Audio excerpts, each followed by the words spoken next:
berita terakhir. Coba saya baca dulu. Berita terakhir. Hasto dukung caleg PDIP labrak Rocky Gerung.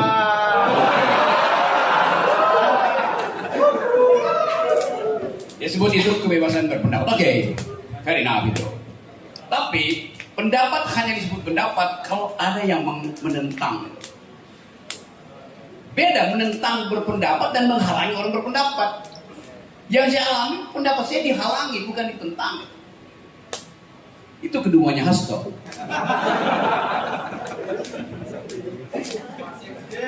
Oke, saya baca itu berita. Apa yang bisa saya baca hari ini? Saya nggak bisa baca yang di ujung sana. Di bawah jam itu ada tulisan apa itu? Tolong dibaca ya, agak keras. Dilarang merokok. Dilarang merokok. Karena ini perpustakaan. Kalau di istana tulisannya dilarang berpikir.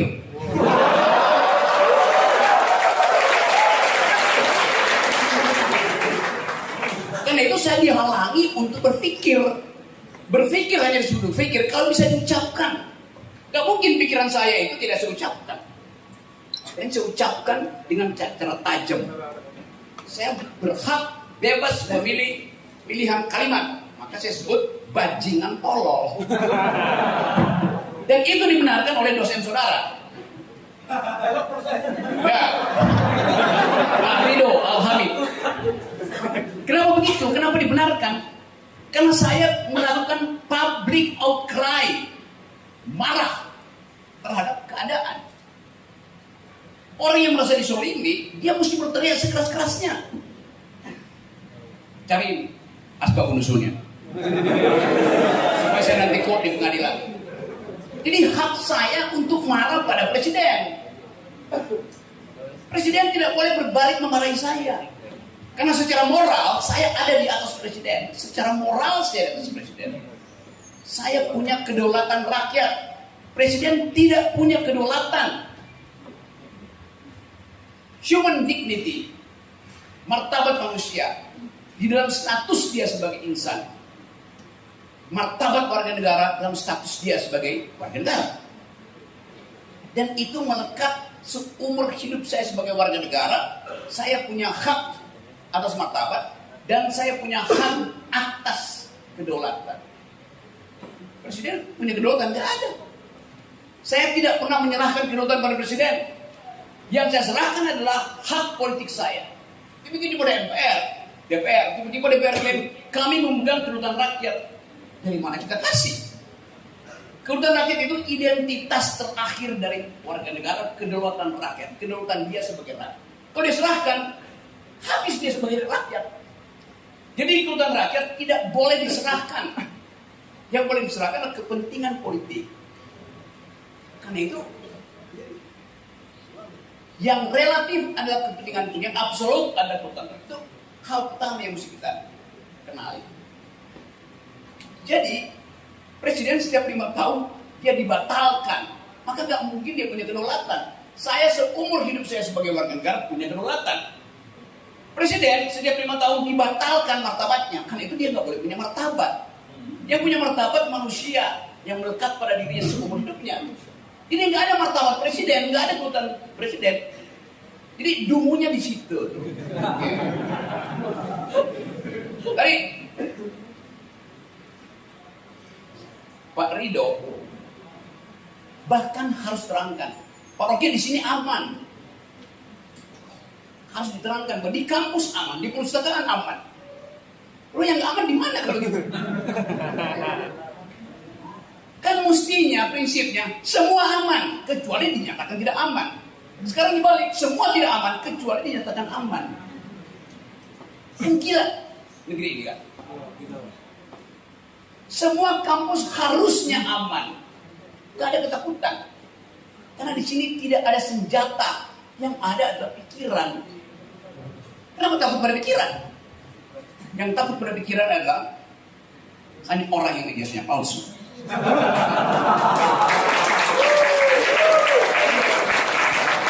Kalau Anda punya ijazah asli, Anda ingin bertengkar karena Anda mau buktikan saya punya ijazah hasil pikiran. Pikiran hanya disebut pikiran kalau ada pertengkaran pikiran. Yang mau bertengkar pasti nggak punya pikiran. Simple logic. Jadi kita ada di sini di perpustakaan, yaitu sumber pikiran. Saya coba cari ilustrasi di masa lalu. Bagaimana perpustakaan itu akhirnya dicurigai sebagai sumber berbahaya bagi kekuasaan. Ada beberapa baca buku yang ditulis oleh yang belajar linguistik, yang ditulis oleh Umberto Eco. Ya, Pak Rido baca itu, karena ijazahnya asli. Umberto Eco menulis satu buku tebal kira-kira 1000 halaman dalam bentuk novel intelektual, judulnya Name of the Rose. Name of the Rose, nama dari mawar, semacam sindiran. Isi buku itu, saya kira pasti ada di Pusaka Muhammadiyah.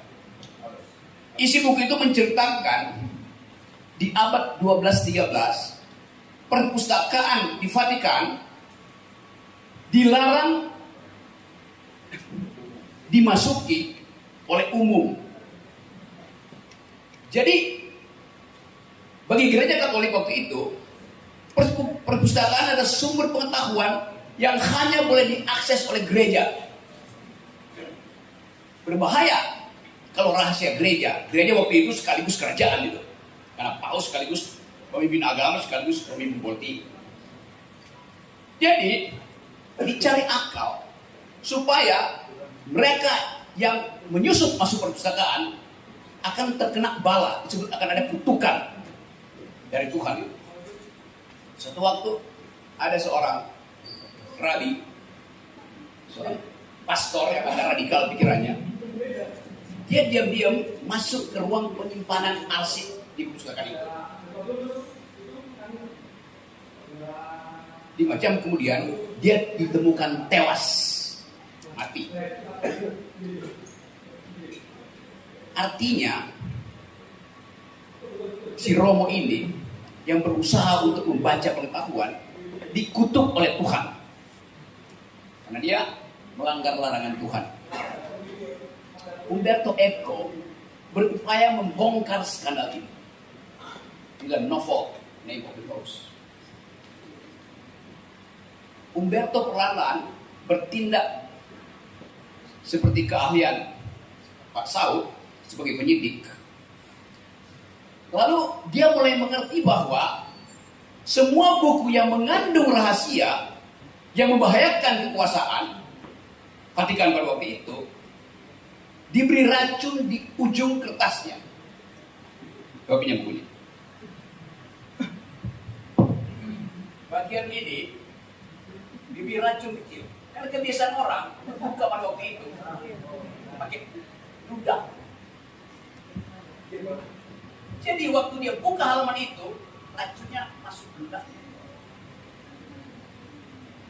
Belum ada Kindle waktu itu. Jadi dia diracun, bukan dikutuk oleh Tuhan. Karena ketakutan dari kekuasaan dan gereja waktu itu bahwa pengetahuan akan diambil alih oleh masyarakat sipil, oleh intelektual, oleh LSM. Mungkin kita bayangkan siapa yang diizinkan untuk masuk di situ, di perpustakaan itu. Sama pertanyaan kita, siapa yang diizinkan untuk masuk ke perpustakaan istana?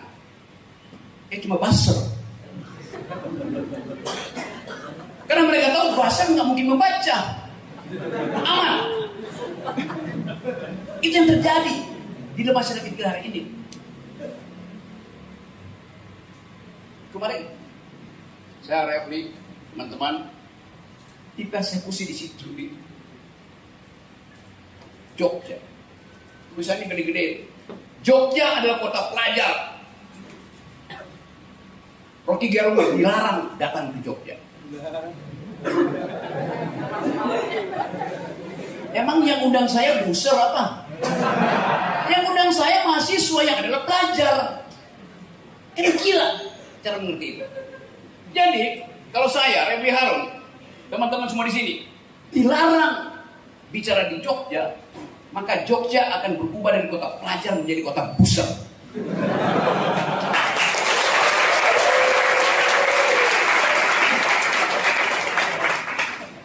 Dan negeri ini, Jogja ini, diniatkan dari awal untuk jadi kota yang berpikir oleh Brother Ahmad Dahlan.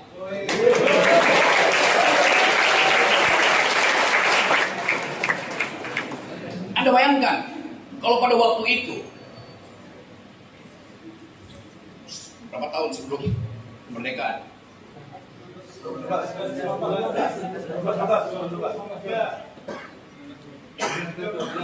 37 tahun sebelum kemerdekaan, 33 tahun sebelum kemerdekaan, Brother Ahmad Dahlan mau jadi pasar Belanda, maka Anda semua di sini hidup dari amplop ke amplop. Tapi Ahmad Dahlan memutuskan, saya nggak menjadi pasar Belanda, saya mau berinvestasi di dalam pendidikan, dalam pengetahuan. Itu yang menyebabkan sampai sekarang ada 180 perguruan tinggi Muhammadiyah.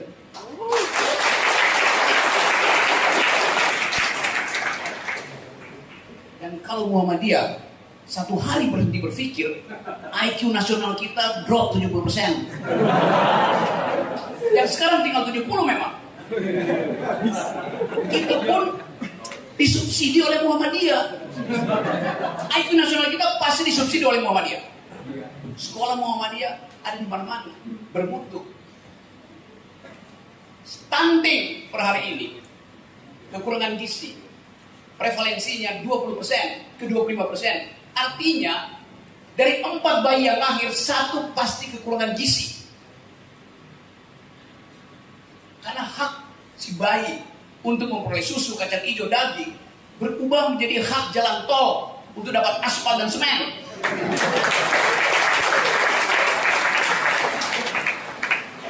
Rezim ini doyan memperpanjang jalan tol, memperpendek jalan pikiran. Itu yang terjadi. Jadi Anda bayangkan, stunting mau diandalkan oleh Pak Jokowi untuk jadi bonus demografi. Bagaimana mungkin? Kalau Anda survei hari ini, mak-mak pengantin baru yang lagi hamil, tanya, lembaga survei Muhammadiyah tanya, ibu senang gak hamil? Oh, saya senang sekali. Akan ada generasi baru tumbuh dari rahim saya. Tapi coba tanya pada si bayi. Kasih info dulu. Bayi, kalau kamu lahir, 1 dari 4 bayi sahabat kamu kena stunting. Dia bilang, oke, gak apa-apa, saya ambil risiko. Kata si bayi. Bisikin lagi pada si bayi di atas statistik. Bayi, kamu tahu nggak? Kata Sri Mulyani, kalau kamu lahir, kamu udah terbebani hutang Jokowi 50 juta rupiah. Ibu Sri Mulyani bilang, setiap bayi yang lahir tahun ini terbebani hutang 50 juta rupiah per bayi. APBN kita dibebani kewajiban membayar hutang 500 triliun per tahun. Itu hutangnya doang, bunga hutang maksud saya, belum hutang pokoknya. Setelah Anda sebutkan itu pada si bayi, 2 data itu, tanya pada si bayi, Anda mau lahir apa enggak? Dia bilang,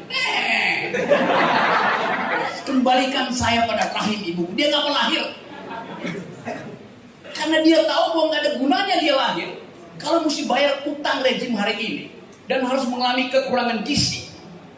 Bayi yang lahir dengan gizi yang kurang, otaknya akan menyusut 25% di dalam formative years-nya dan umur 3 sampai 11 tahun.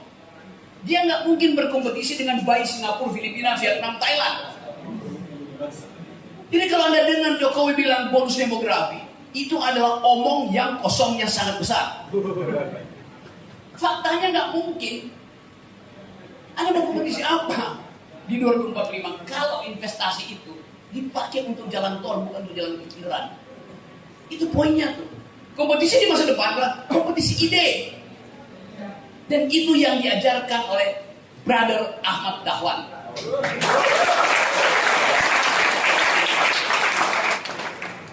Kata Pak Ahmad Dahlan, mengutip ayat pertama Quran, baca. buku, bukan aspal. Ini dasarnya. Jadi kita lihat bahwa kehidupan kita keropos dalam dua hal. Kesehatan kita buruk, pikiran kita dungu. Itu yang menyebabkan buzzer diternakan. Kalau ada pendidikan kesehatan, buzzer pasti ada. Orang yang punya otak nggak mau jadi buzzer. Orang yang hidup berkecukupan nggak mau jadi buzzer. 150 rupiah dibagi 3 jadi buzzer. Hanya buat bikin spanduk yang sudah dibuatin untuk menghalangi saya ngomong, Refli harus ngomong. Gila. Jadi kita ingat bahwa sistem pendidikan kita yang ingin kita ucapkan hari ini harus berbasis pada ide pertama dari Kiai Haji Ahmad Dahlan, yaitu berpikir. Dan itu kemudian versi lain dibuat oleh Ki Hajar Dewantoro, Ingarso Sungkulodo, Imadia Mangunkarso, Tupuri Handayani. Itu yang bilang adalah Ki Hajar Dewantoro. Tapi Ki Mukidi ubah prinsip itu. Ingarso sung korupsi, Imadia Mangun dinasti, Tupuri cawe-cawe.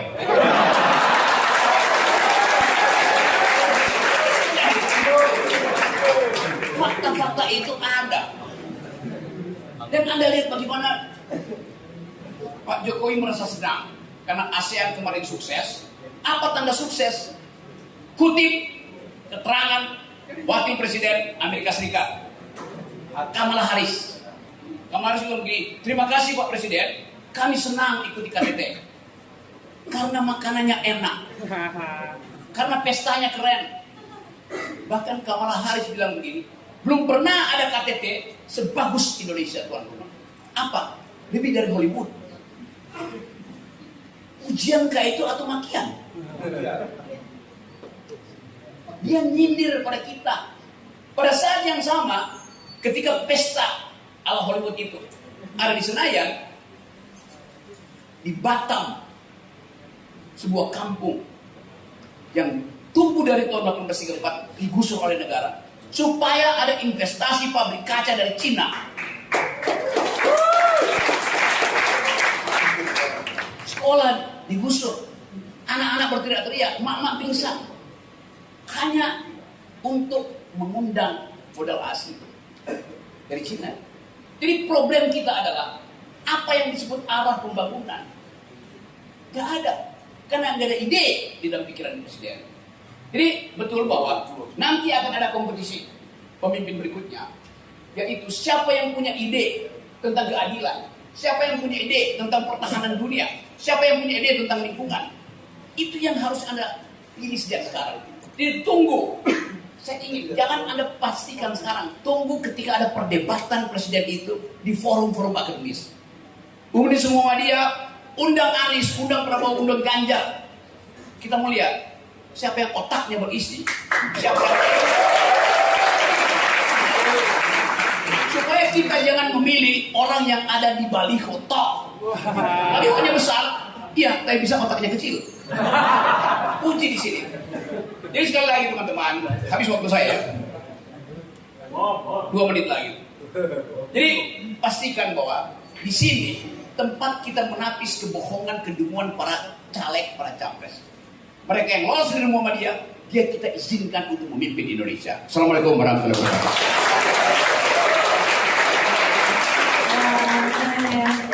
Terima kasih untuk Bung Rocky Gerung atas penyampaiannya. Sekali lagi tepuk tangan untuk Pak Iman.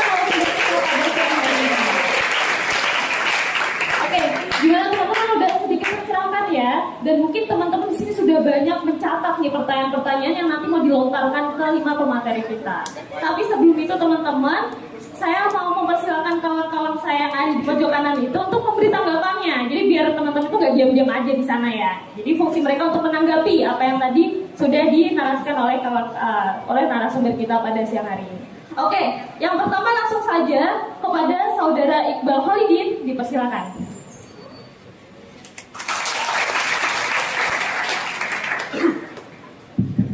Oke, pertama cukup banyak ketawa ya kita ya. Ketawa, bercanda, ngebahas negara, sebenarnya nggak mumet-mumet banget. Tapi teman-teman juga sadar bahwa sampai hari ini pemimpin kita banyak bercandanya. Padahal negara nggak pernah dibangun dengan bercanda. Percaya atau enggak, itu yang terjadi hari ini. 5 orang di depan, ya, ada ayah anda, ada abang-abang sekalian, coba pengen nih ngekulik kita semua. Apa sih yang kemudian jadi sorotan kepada kondisi kita hari ini? Oke. Saya ngomong secara kapasitas dari Badan Eksekutif Mahasiswa sebetulnya. Yang pertama, kita ngomongin masalah demokrasi. Apa sih kemudian kita pengen artiin? Halo, hari ini sistem politik kita, setiap pengen pemilu, tukang obat di Indonesia tuh banyak. Bayangin, saya punya calon si A. Si A ini berkarakter A, B, C, D, integritas, bahkan dianugerahi anti korupsi walaupun dibantah sama ICW. Terus kemudian dia jadi dulunya adalah gubernur yang sangat baik dan lain sebagainya. Padahal ketika di riset kembali, apa yang kita temukan? Tapi seberapa banyak orang yang percaya cuma dari omongan? Seberapa banyak orang yang percaya cuma dari dominasi yang ditamakan setiap hari secara paksa? Bisa lagi disebutkan bahwa sampai hari ini tidak ada pidato pengambil kan? Kok gue nggak sebut moto kok handphone itu? Gue bisa screenshot sih. berapa kali tinggal di sini juga ketemu kawan. Bung Rocky mungkin hari ini jadi bisa dia besok jadi mati. Karena kenapa? Pada akhirnya, misal, saya coba melihat apa statement dari pembicara kita, ada Sintang, Bung Rocky dan teman-temannya, mencoba untuk menggunakan apa istilahnya, playing scheme atau gaya bahasa, permainan bahasa, lebih stay, kalau misalnya teman-teman. Sayangnya permainan bahasa ini itu nggak dimengerti semua orang, bahkan yang pintarnya ada ngerti. Apalagi orang yang pernah mikir, kalau disebutnya. Apalagi orang yang di kebijakan seolah kayak Inggris, kalau tak salah satu kutipan Pak Rafli waktu itu RUU silakan yang bikin lebih kejam dari Inggris. Makin akhirnya ditemukan di sini, mana bahwa hari ini di mana harus sumber di depannya bukan Nabi, apalagi Tuhan. Hari ini yang bisa jadi besok jadi Nabi, tapi satu hal yang perlu kita sorot sebetulnya. Permasalahan demokrasi kita memang dari awal mungkin tidak pernah diciptakan untuk mampu menampung setiap orang berbicara, menampung setiap orang sebagai subjek utama dalam penggerak demokrasi, tapi yang sebatas objek jualan demokrasi sendiri. Yang kita lakukan sampai ini apa? Demokrasi prosedural. Bulog ini kan yang ditangkap karena demokrasi prosedural tadi. Siapa lagi? Si A, si B, si C pengen hadir, kita sampai hari dianggap indeks demokrasi kita meningkat, menurun dan sebagainya, hanya dicek sebagai sebatas demokrasi prosedural. Pertanyaannya, demokrasi substansial kita sudah sampai mana? Sudah ada atau belum? Misal tadi ada yang mantan dewan, ada yang tadi pengawas republik, wakil ketua KPK.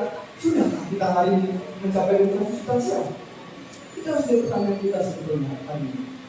Di siang ini, demokrasi substansial bisa saya katakan bahwa warga Indonesia sampai sekarang masih banyak yang terpengaruh dalam pemikiran Marxis, yang terpengaruh, yang dalam praktik mengikut ya, sesuai siapa yang mendorong, mudah dicuci otak, mudah dipermainkan, sampai akhirnya prosedur politik hasil mainan tadi itu nggak ada gunanya.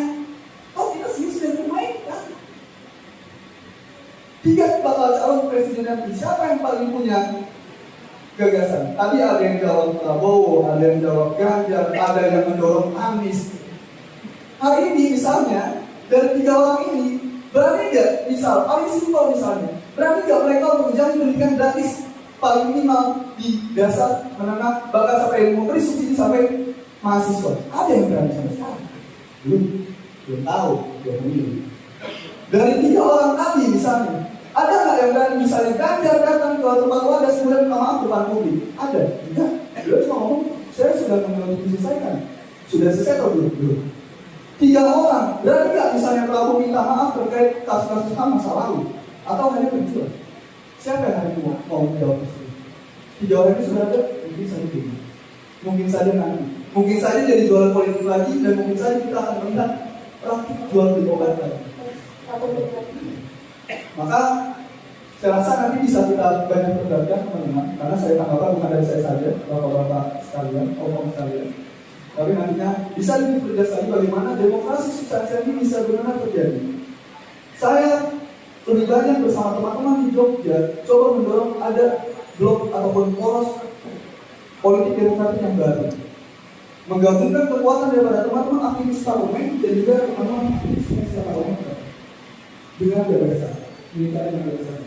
Ketika kami bisa dijalankan juga bisa dilakukan, saya sadar namanya tapi tidak, saya rasa kamu untuk berpikiran melalui kembali. Sudah tepatnya kita datang siang ini ke sini. Terima kasih. Wassalamualaikum warahmatullahi wabarakatuh. Oke, terima kasih kepada Saudara Iqbal selaku kalau di BMKM beliau selaku Menteri Koordinator dari Pergerakan, teman-teman. Menteri Koordinator Pergerakan. Iya, di Pergerakan nih, Nabi Pergerakan di UMY ini. Iya. Tepuk tangannya. Kalau panggilan akrabnya Ateng, anak tengik. Oke. Oke, selanjutnya ya kita dengarkan dari mahasiswa berprestasi UMY. Oke, kepada Yasir Adat dipersilakan.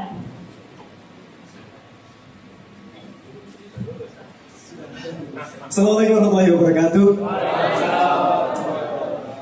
No Rocky, no party. Semangat ya? Semangat. Tepuk tangan lah buat Bung Rocky dan bapak-bapak yang di depan.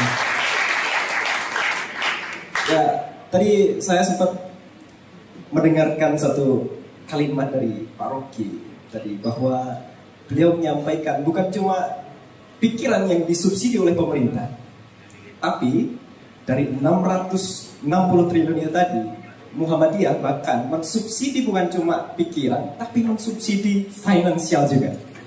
Weh, kenapa seperti itu? Mohon izin Pak Habil. Ya, saya tahu Muhammadiyah, pemerintah masih berhutang pada Muhammadiyah soal COVID. Dan masih belum lunas. Masih belum lunas, nggak tahu akan dilunasi atau enggak. Dan tidak menuntut.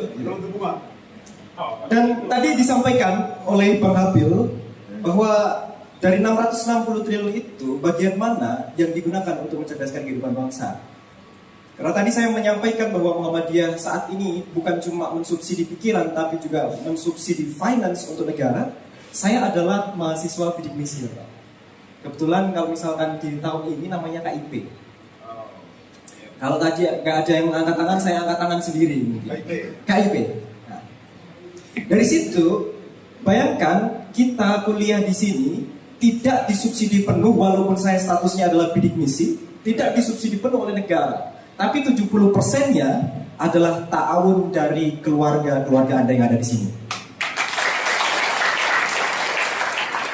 Ya, walaupun memang beberapa mahasiswa bilangnya mahal. Ya memang. Nggak apa-apa, kalau mau kritik depannya dong. Itu yang namanya pertarungan ide kata Bung Rocky kan tadi. Kemudian dari 660 triliun itu, teman-teman, Indonesia saat ini indeks pembangunan manusia, Human Development Index-nya tertinggi itu ada di kota Yogyakarta dengan 87. Nama ini apa tingkatnya?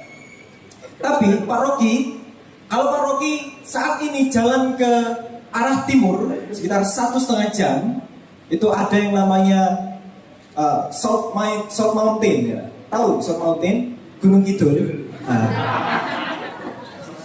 itu indeks pembangunan manusianya cuma 70. Dengan lama sekolah itu 7,4 bulan, 7 tahun, 4 bulan. Nggak lulus SMP ya? Nggak lulus SMP. Bayangkan kita yang satu provinsi katanya provinsi atau kota pelajar 1,5 jam dari sini, bahkan adik-adik kita tidak berani bermimpi untuk lanjut SMA. 660 triliun itu sudah semestinya disubsidi untuk menginstall pikiran dan mimpi adik-adik kita itu. Oke, tadi saya coba mengkritisi, oke, 1 menit, mungkin 2 menit lah ya, subsidi.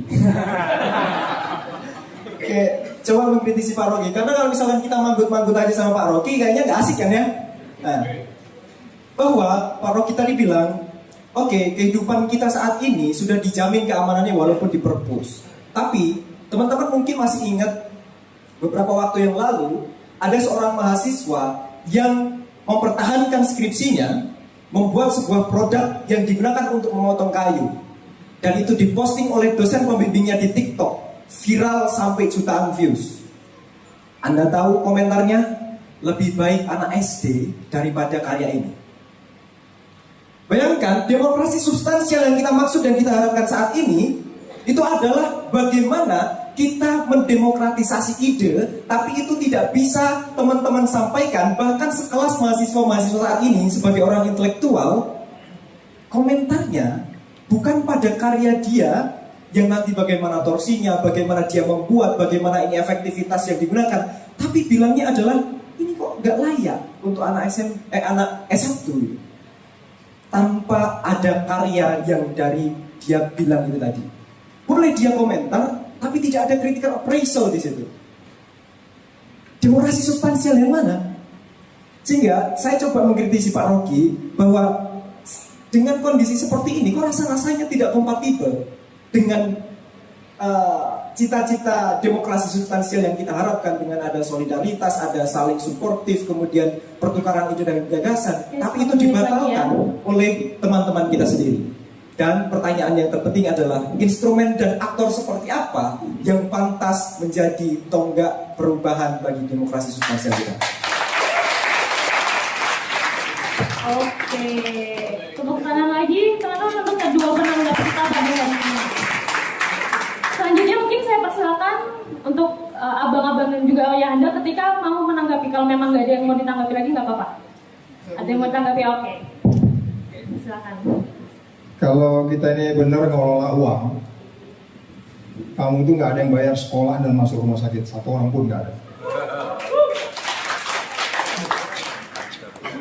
Kamu pikir yang 349 triliun itu kecil itu? Yang ditangani Mahfud sampai pusing sekarang hari ini juga nggak jelas. Sampai bentuk tim juga nggak jelas pertanggung jawabannya. Nggak jelas maksudnya sampai hari ini, besok juga mungkin ada. Tapi maksud saya adalah, kalau lu mengelola uang dengan benar di Republik ini, kau bayangkan nggak? Ada surat, kita baca, di dalam kontainer itu dibilangnya kunci Inggris. Saya buka kontainer itu sendiri, with my own eyes. Dalamnya 7 buah sepeda motor BMW 1200 cc. Apa terus kau bilang hari ini mereka sudah berubah? Dengan kepemimpinan yang seperti ini, kau pikir mereka berubah? Kamu jawab sendiri. Itu makanya saya bilang kita serius menentukan siapa pemimpin ke depan. Ini mau berulang nggak yang begini nih? Kita ini kan berharap kamu sekolah gratis kan? Dengan begini mengelola, jangan-jangan kamu hanya tadi disubsidi, kemudian kita senang, kita nggak mandiri, ya kan? Datang 2045, negara lain sudah menggunakan imajinasi. Angka besar itu sekarang persoalan saya, itu kompetensi saya. Makanya kalau bicara angka, kuping gue berdiri, itu udah jelas. Pak Mahfud nggak bisa ngejelasin. BTS kemarin, korupsinya kamu tahu. Ya kan, beberapa orang disebut-sebut, tapi enggak. Penegakan hukum masih seperti itu. Jadi makanya saya katakan, ini persoalan serius memimpin. Aku nggak mempengaruhi kalian yang sudah menentukan pilihan. Yang no, kamu masuk ke bilik suara antara kamu dengan Tuhanmu. Gak ada orang bisa mempengaruhi. Benar nggak? Bila perlu kamu malam berdoa, tahajud, ya Allah tunjukkanlah siapa yang akan memimpin Indonesia 5 tahun ke depan. Gunakan imajinasi. Ini bukan soal main-main. Kita sudah ditipu. Sejak negeri ini merdeka kita ditipu. Ditipu oleh banyak orang. Dan gue gak mau lagi ditipu lagi. Kecuali kalau lu mau, itu urusan lu. Kalau gue enggak. Saatnya kita nggak bisa abu-abu lagi sekarang menentukan. Soal teori itu sesuatu yang fleksibel. Karena dalam perspektif teori tidak ada perbedaan antara teori dan praktek. Benar nggak? Nggak ada dong. Tadi kan kita ribut soal substansial dan yang lain-lain itu. Tapi itu menjadi kabur ketika pemimpinmu itu memimpin nggak pakai teori gitu loh. Dia nggak paham teori. Itu yang dirasakan oleh Rocky Gerung selama ini. Saya katakan Rocky Gerung itu orang yang paling lemah lembut, sampai kadang-kadang gue nggak ngerti dia mau ngomong apa. Amplasnya itu nomor 0 gitu, ngerti amplas nomor 0 ya? Siapa yang sering amplas kayu? Tukang lemari pasti tahu. Tukang amplas kayu nomor 0 dia, sampai kita nggak ngerti. Tapi begitu lu nggak ngerti, digaji lu sama dia. Kata yang apa tuh, B apa tuh. Jadi sekali lagi, adik-adik, ini persoalan serius. Memilih pemimpin itu nggak persoalan gampang. Kali ini gunakan imajinasimu untuk meninggikan. Sekali lagi, gua hadir di sini tidak mempengaruhi lu milih siapa. Karena kita ini gagalnya sama-sama. Emang negeri ini gua punya. Enak aja lu ngasih tanggung jawab gua. Nah ini tanggung jawab kita sama-sama. Makanya itu gunakan imajinasi, gunakan kumpul data.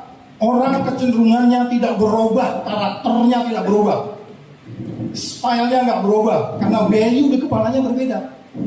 Jadi kalau nilai value di kepala kita ini berbeda, nilai itu apa? Nilai itu tetap kebenaran yang diajarkan Tuhan kepada kita.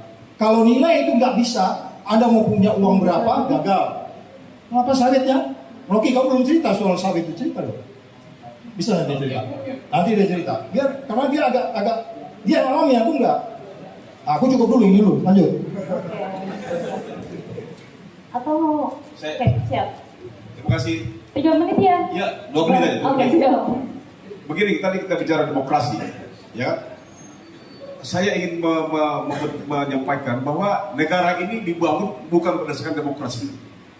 Indonesia di dalam konstitusinya, itu disusun oleh 3 orang Muhammadiyah, yaitu Kiai Haji Mas Mansur, Kiai Bagus Hadi Kusumo, dan Kiai Haji Kasman Sriwadimojo. Ini anggota BPUPKI. Di dalam Undang-Undang Dasar 45 tidak ada konstruksi partai politik, tidak ada konstruksi demokrasi. Jadi demokrasi atau konstruksi sistem yang dianut di Indonesia saat itu adalah berdasarkan musyawarah mufakat. Musyawarah mufakat itu adalah tidak pernah ditemukan dalam teks demokrasi manapun di dunia ini. Ya, kesalahan kita adalah mencoba reformasi Indonesia memasuk pada demokrasi liberal, kita hancur pada hari ini. Yang kedua, mengenai anggaran pendidikan, 660 triliun. 660 triliun ini termasuk KIP di dalamnya. Ada lagi namanya ketahanan pangan, 104 triliun.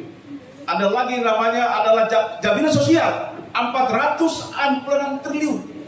Saya ingin mengatakan, di dalam konstruksi maupun common platform ekonomi kita adalah di sana ada dua krusial yang paling harus dicermati. Yang pertama, angka kemiskinan 5,6%. Angka pengangguran 7,5%. Saya bertanya, apakah pengangguran dan kemiskinan sama-sama miskin ini? Sama kan?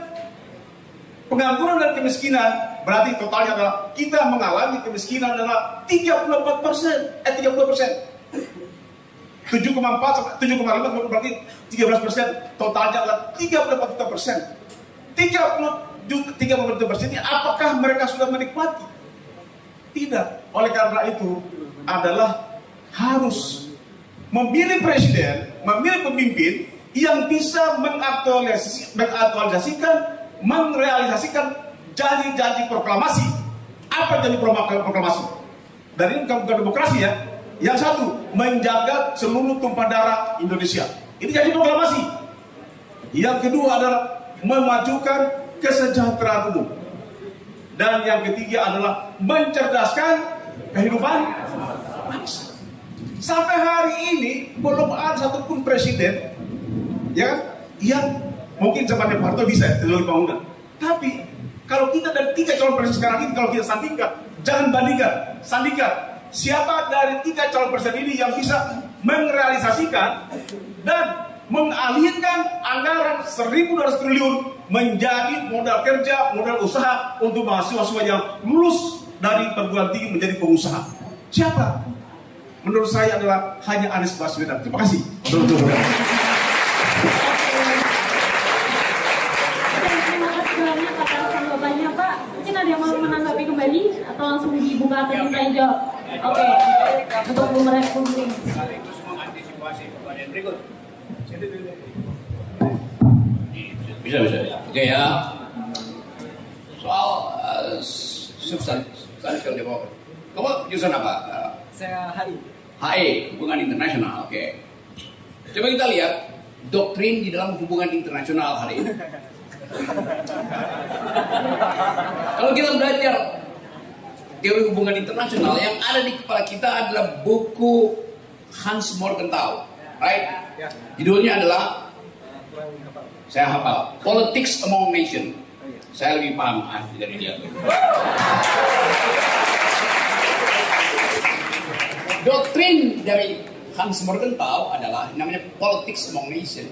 Itu namanya versi realis di dalam teori hubungan internasional. Dalam bahasa Latin, doktrinnya namanya Si vis pacem para bellum. Jika Anda ingin damai, bersiaplah untuk perang. Itu doktrin dari Hans Morgenthau. Setiap anak HI itu harus baca itu dari dasar. Tetapi doktrin itu berhenti ketika ada krisis iklim hari ini.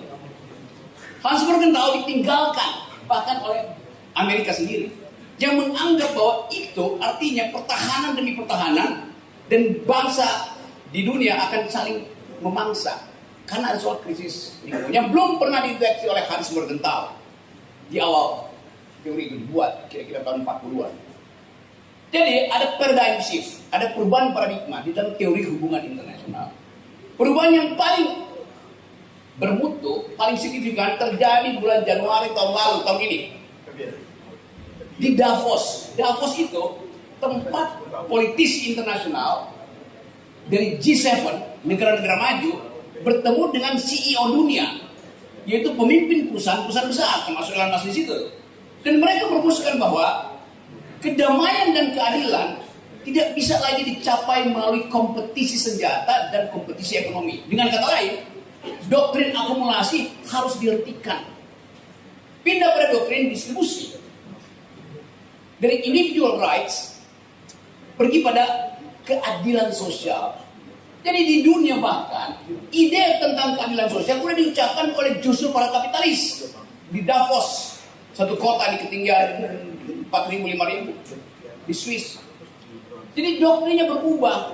Sementara Indonesia nggak mengubah doktrin. Kita terangkan sedikit problem ini. Satu waktu saya ada di Bandar Banyuwangi. Seorang petani sawit dari Sumatera, dia tahan saya kalau saya mau ngomong. Kenapa? Saya harus bawa pulang satu dari dua anak saya yang lagi sekolah di Jember. Dan saya bingung yang mana. Kenapa Pak?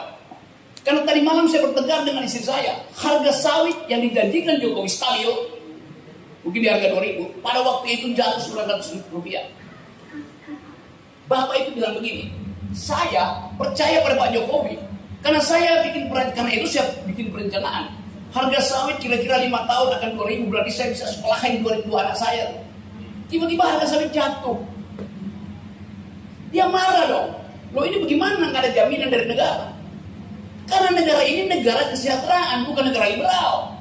Kalau negara liberal silahkan market solution. Tapi pemerintah akan bilang, Anda petani sawit nggak pernah baca tentang volatilitas harga komoditas. Untuk apa sih petani itu mengetahui teori volatilitas? Dia cuma pegang janji Jokowi, harga komoditi akan stabil. Itu namanya penghinaan terhadap rakyat.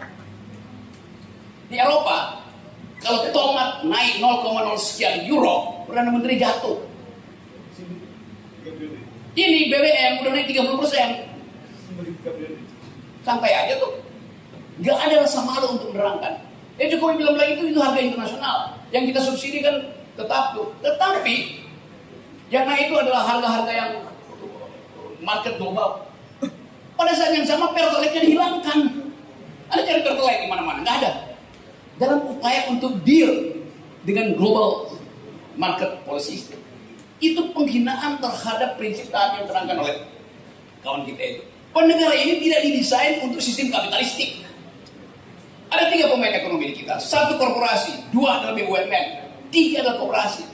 Korporasi memang didesain untuk market ekonomi, untuk akumulasi. BUMN didesain untuk memenuhi kebutuhan rakyat. Sekarang Anda masuk jalan tol, Anda bayar. Lo BUMN itu mesti siapin jalan tol untuk rakyat, nggak boleh bayar karena kita bayar pajak. Sekarang dikasih tarif. Kenapa? Karena rugi, maka dijual ke asing. Kan bangsat namanya, Tuan. Oh, bilang, kereta cepat itu untuk seluruh rakyat. Yang naik kereta cepat orang berdasi dari Jakarta ke Bandung. Jalan tol, ada semua punya motor. Pernah nggak masuk jalan tol? Dilarang. Anda mesti beli mobil supaya masuk jalan tol. Jadi Anda dibebani lagi dengan harus bayar untuk masuk jalan tol. Nah, itu dasarnya kan. Kekonyolannya ada di situ, saudara-saudara. Jadi saya mau terangkan itu sebagai upaya untuk mengupas secara tajam yang disebut substansial demokrasi itu. Kalau demokrasi substansial, partisipasi warga negara maksimal, itu namanya demokrasi substansial. Ada deliberative ideas di situ, percakapan harus di antar komunitas.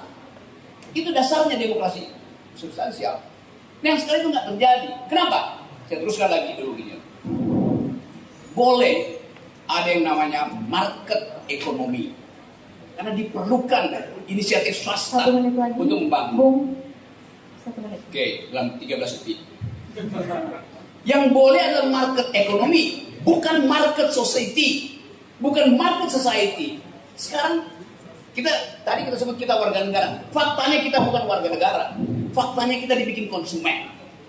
Dan harga itu ditentukan oleh percalokan politik yang kita sebut oligarki. Jadi kita mau hentikan prinsip bahwa Indonesia akan masuk dalam market ekonomi, boleh. Tapi tidak boleh Indonesia menjadi market society. Assalamualaikum warahmatullahi wabarakatuh. Oke, sebelum kita ke sesi tanya jawab, atau mungkin ada yang mau menanggapi lagi?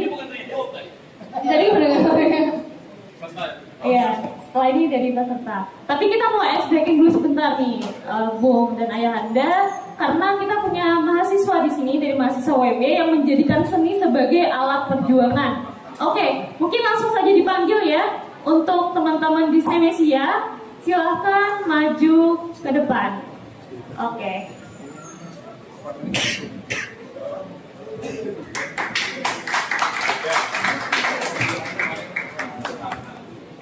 Cek.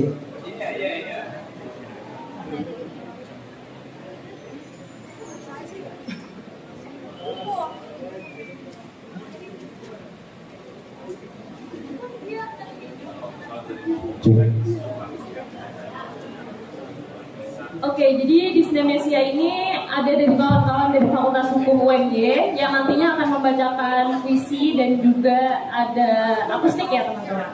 Silakan dinikmati. Baik, Assalamualaikum warahmatullahi wabarakatuh. Saya terlalu keras mendengar kata-kata di awal hidup mahasiswa. Tapi disayangkan keadilan yang tidak hidup di dalam pribadi mahasiswa, sehingga banyak hal terjadi hari ini. Oke, karena hari itu kita perlu menarasikan itu. Kami dari Disnemesia IMM FHUMB memberikan sebuah narasi Nelangsa Nusantara. Saksikan narasi penjajahan, sebab tenggelam dalam emosi, bersatu merajut toleransi. Indonesia melaju, Indonesia maju. Nelangsa Nusantara, Aceh dengan sejarah gelap, Papua dengan krisis keadilan,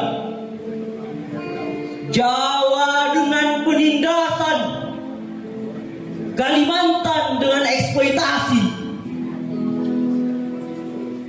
Kami Nelangsa Nusantara, tanpa alasan, tanpa kasihan, demi sebuah kekuasaan kami dikerahkan.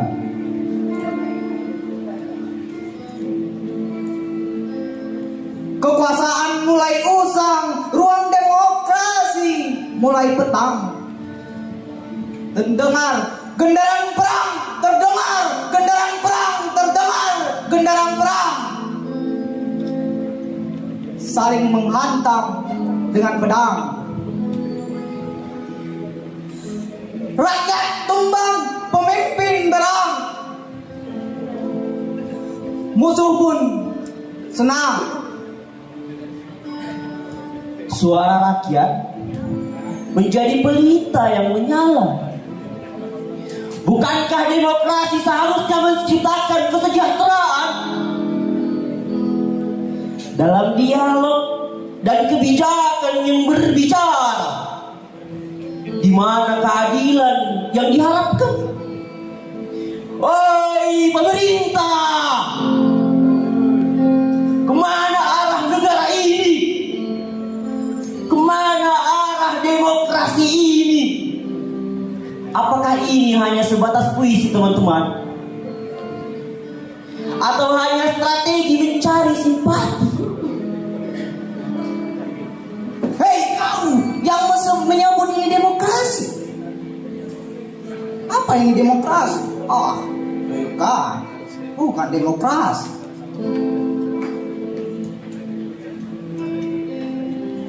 Ini hanyalah demokrasi. Pantas saja setiap demonstrasi berakhir anarki. Karena kita terlanjur dalam mabokrasi. Kau, kita semua berkelana dengan pesimisme. Berpidato meminta pengawalan,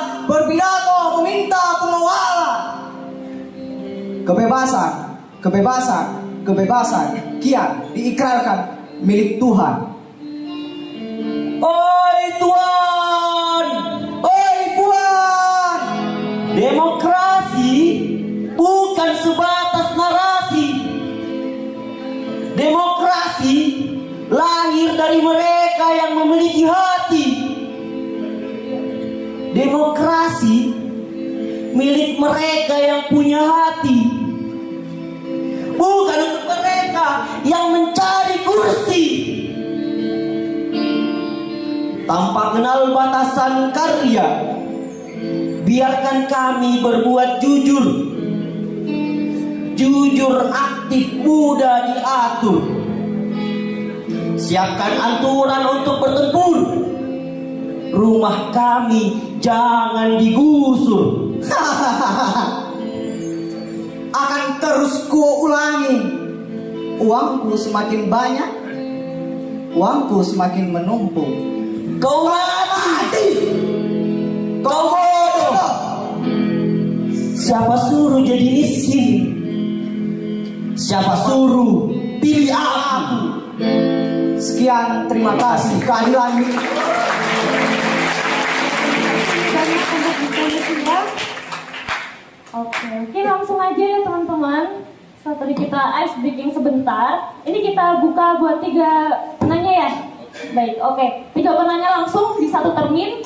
Silakan turunkan tangan dulu. Jadi nanti saya panggil 1, 2, 3, saya ambil 1. Oke. Turunkan dulu, turun. Oke, 1, 2, 3. Oke, 1, ulang lagi. 1, 2, 3. Oke, dari situ. Saya lihat kanan kiri. Oke. Yang terakhir ya. Mungkin di depan kali ya, di depan nih. Biar adil. Ada yang dari tengah, kiri, depan. 1, 2, 3. Oke. Oke, nanti teman-teman bisa menyebutkan nama, fakultas, angkatan, dan juga dari kampus mana. Setelah itu pertanyaan untuk siapa, gitu ya. Yang pertama, silakan dari kiri saya.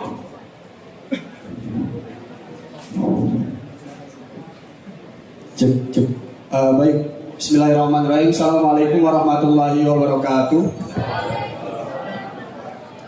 Sebelumnya perkenalkan, saya Apriansa dari Universitas Amikom Yogyakarta yang berada jauh di ujung Sleman sana.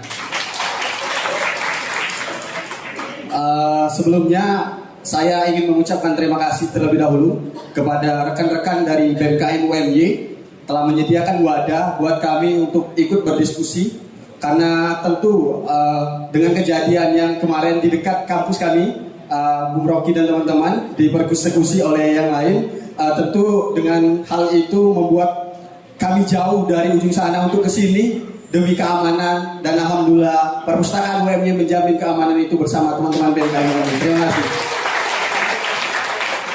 Baik, langsung saja pertanyaan saya ke Bang Rukoya, Bang Rocky Gerung dan Bang Saud Situmorang tadi membahas masalah capres, 3 capres. Saya teringat dengan kata Bung Rocky, pertanyaan Bung Rocky pada itu di ILC dengan komisioner KPU. Ketika itu Bung Rocky menanyakan 2 bakal capres. Siapa kira-kira dari 2 bakal capres itu yang akan memalukan bangsa ini? Nah, saat ini saya ingin kembalikan pertanyaan itu. Dari 3 bakal capres itu, kira-kira siapa yang memungkinkan menghancurkan demokrasi kita dan memalukan bangsa ini? Terima kasih. Demikian pertanyaan dari saya. Saya akhiri. Billahi bistabil haq. Assalamualaikum warahmatullahi wabarakatuh. Waalaikumsalam warahmatullahi wabarakatuh. Oke, terima kasih. Selanjutnya penanya kedua dari tengah tadi. Silakan sebutkan nama, asal, fakultas, dan juga kampusnya.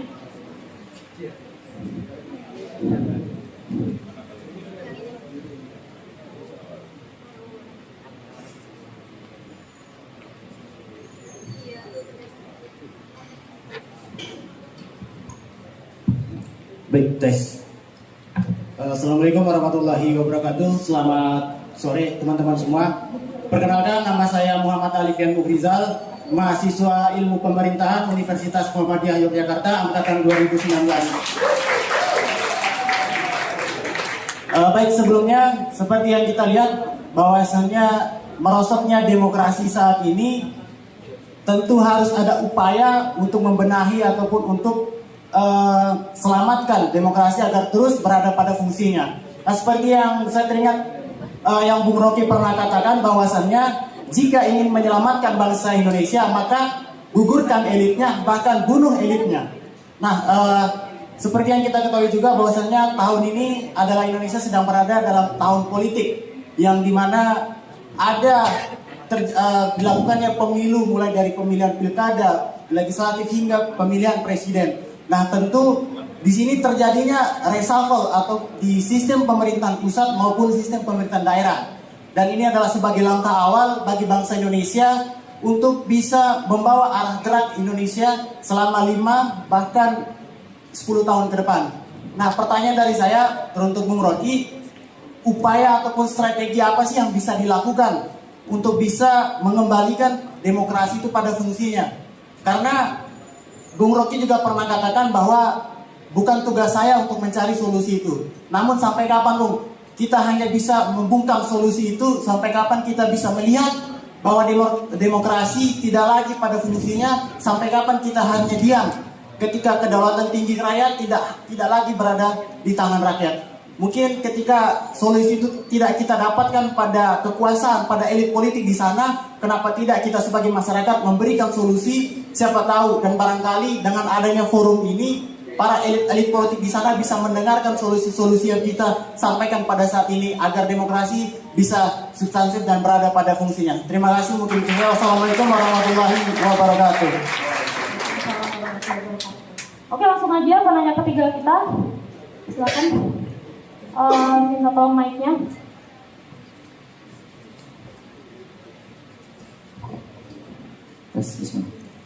Baik, assalamualaikum warahmatullahi wabarakatuh. Sebelumnya sebuah kehormatan bagi saya dapat bertanya secara langsung kepada Bung Rocky Gerung yang mana merupakan pencetus dari kaum akal sehat. Hidup mahasiswa.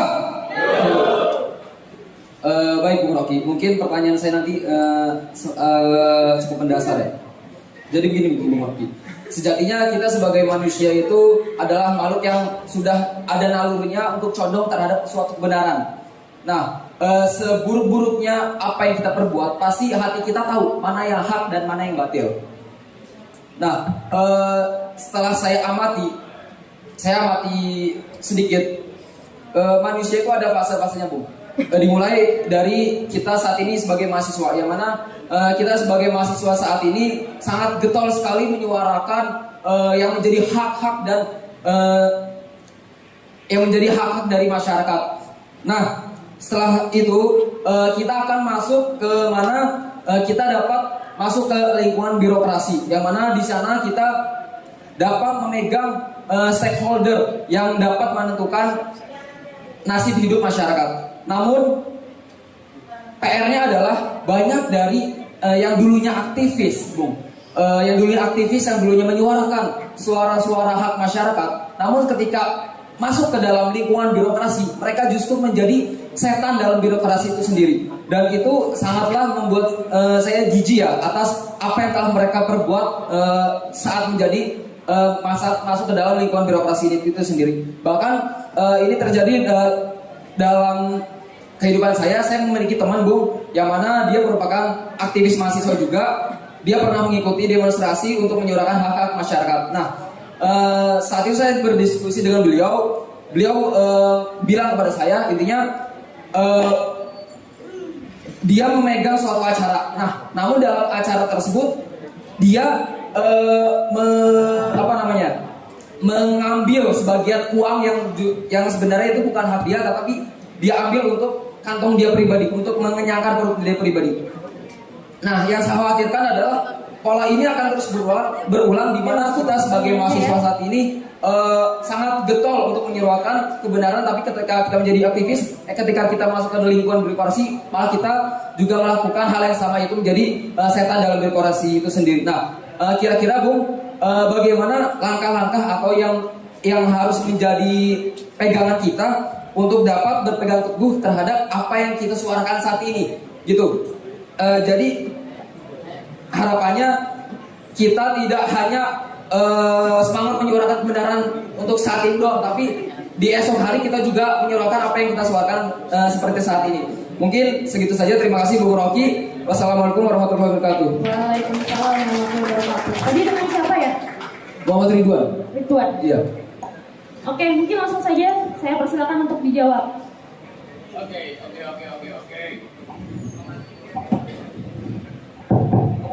Jurusan apa? Tes. Manajemen, Pak. Manajemen. Oke. Tahu arti kata manajemen? Intinya lingkup kita bisa mengatur segala hal. Oke. Entah itu waktu atau Siapa tokoh ahli manajemen yang kamu kagumi?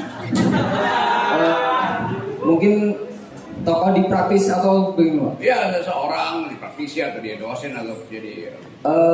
Untuk saat ini mungkin ada contohnya Sandiaga Uno, Denny Santosa, lalu ada Dewa Eka Prayoga dan lain sebagainya. Kalau dosen? Kalau dosen mungkin Ibu Muna, Pak. Oh, di sini ya? Iya. Kamu tahu nggak namanya Renald Kasali? Belum, Pak. Renald Kasali seorang profesor manajemen. Suatu waktu saya ucapkan bajingan tolol, si Profesor Renald Kasali ini yang suka pakai namanya iklan perubahan orang pinter, ya itu kan orang pinter minum tolak angin, itu ada tuh, kenal ya wajahnya tuh. Jadi bilang begini Profesor itu, Saudara Rocky Gerung bahasanya kasar soal saya sebut bajingan tolol itu karena dia jarang bercinta. Kata Renald Kasali ada di TikTok. Bayangin, Profesor bilang begitu.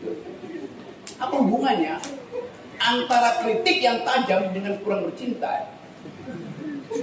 Kalau ditanya pada dia nggak bisa jawab pasti. Kenapa? Karena dia salah minum jamu. Dia minum tolak angin, mesti minum tolak dungu. Yes, dia profesor ilmu manajemen.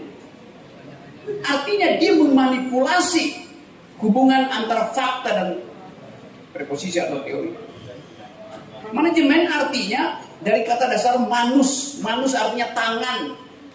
Dari kata manus itu dibuat kata manajemen. Jadi manajemen artinya mempergunakan tangan untuk mengatur. Itu namanya manajemen.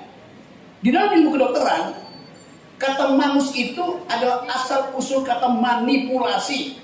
Manipulasi artinya memakai tangan untuk memperoleh sensasi seksual. Namanya masturbasi itu. Ini saya kasih terang teori itu. Jadi profesor ini ahli manipulasi dan ahli masturbasi. Bilang sama dia, saya bilang, dia profesor di UI.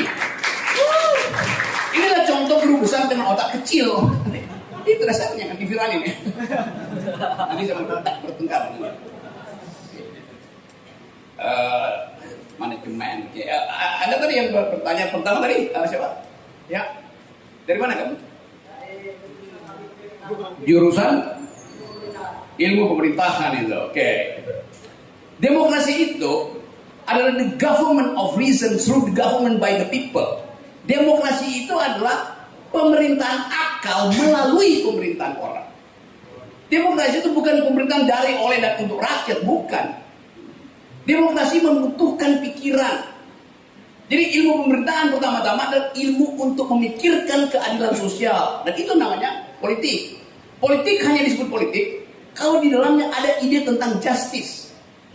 Buku Republik dari Plato intinya adalah tentang keadilan, distribusi keadilan. Jadi seorang politisi dia harus mampu berpikir tentang jenis-jenis keadilan yang berbeda di kalangan masyarakat. Keadilan sosial versi Pancasila beda dengan keadilan sosial versi filsafat Islam, beda dengan liberalisme, beda dengan libertarianisme, beda dengan komunis, beda dengan sosialis.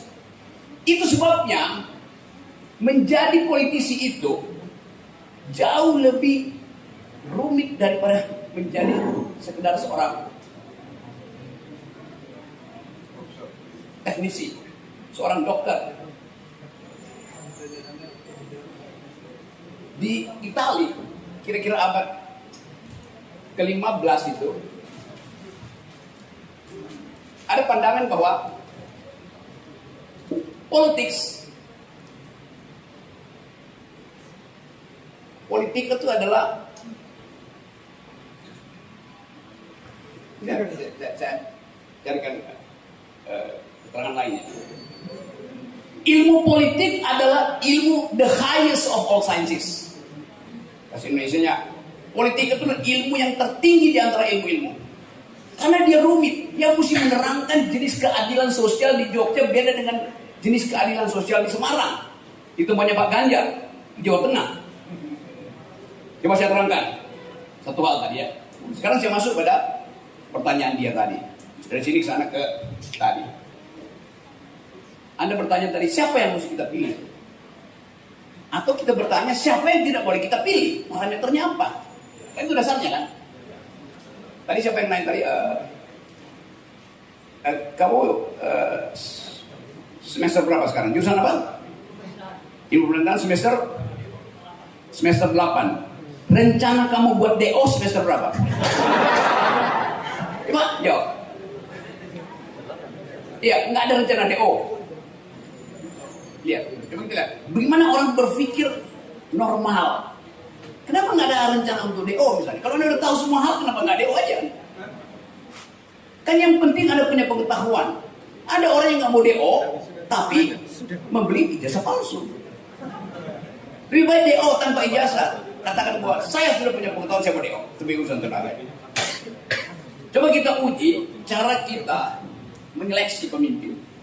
Tadi disebut siapa ya? Oke, saya ambil contoh siapa tadi yang pro Pak Ganjar? Ganjar, oke. Sekarang kalau saya tanya misalnya, ini forum intelektual. Kalau ada Pak Ganjar di sini, terus ada panel di sini.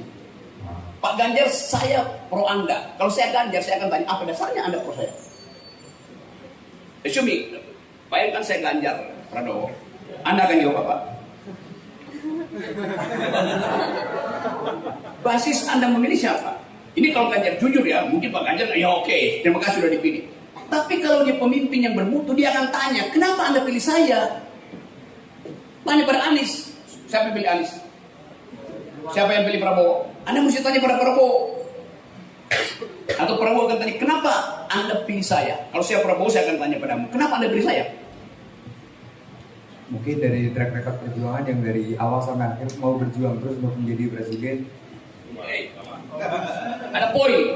Karena Prabowo pastikan kapanpun, sampai tahun berapapun dia mesti jadi calon presiden. Itu pun udah poin kan. Kegigihan untuk nuntut, nyampe apa enggak kita nggak tahu. Tapi dari segi itu udah ada drive gitu. Oke, Boleh. Sekarang coba kita bahas dulu pilihan dari teman kita. Oke.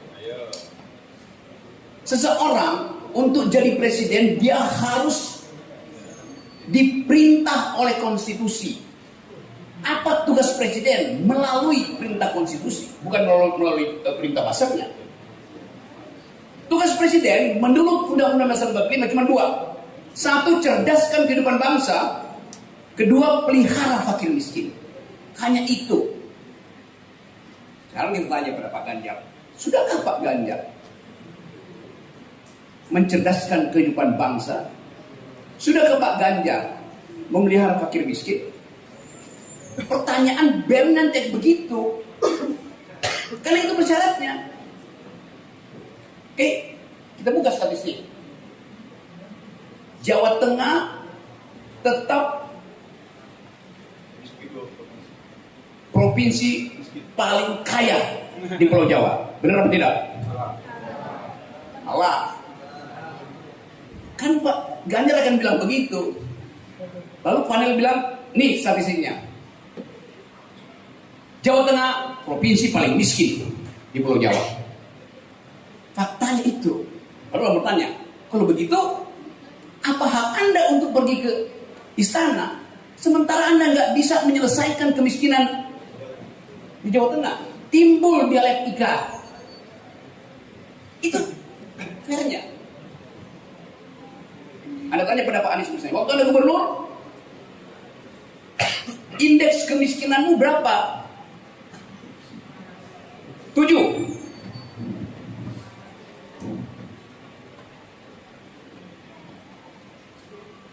Buka statistik.